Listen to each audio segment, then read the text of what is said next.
check the workbook also. So no, all burden should not be on the teacher. So Ruchi will share the few strategies. Now, just a quick, first of all, a very important point for all of us to know and be very clear about it.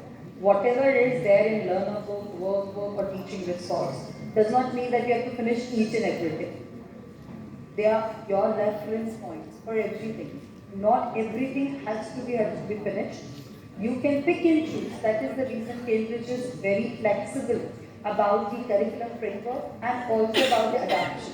When we say it's a differentiation approach, that is the reason we do cater as per the learning need of the learners. Accordingly, you would be able to use and your even the workbook is planned on the Bloom's taxonomy. I'm sure you all have been knowing it, being the teachers, you've all studied that how we plan the lesson and how do we assign certain tasks to the students so that every child has their own potential and coming out the best out of them, not what we are planning only, right? It's up to their level and then building on that, right?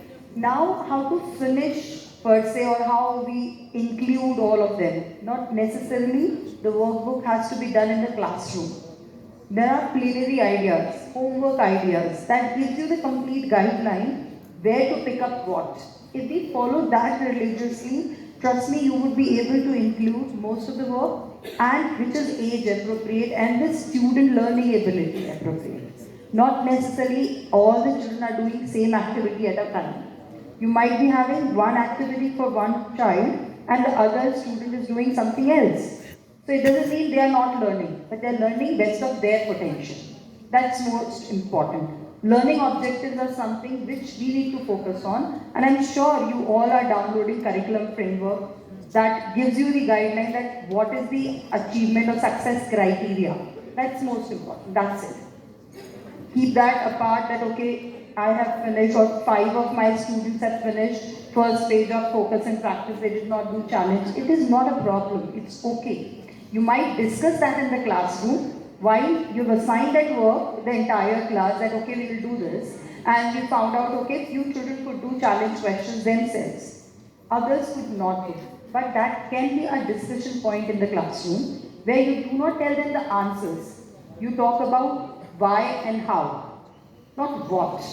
What is one thing what you are focusing on, but most important is why and how. Like I'm sure what Phillips was telling in the very beginning of the session. It does not mean that what answer you are going to get from that, what was that maths activity you did it on the screen where they were solving a puzzle, right? You were all getting 15 or some other answers. What is the reasoning behind getting that answer? That's more important. And this is the same approach you will see in the workbook as well as in other supportive exercises and the downloadable material.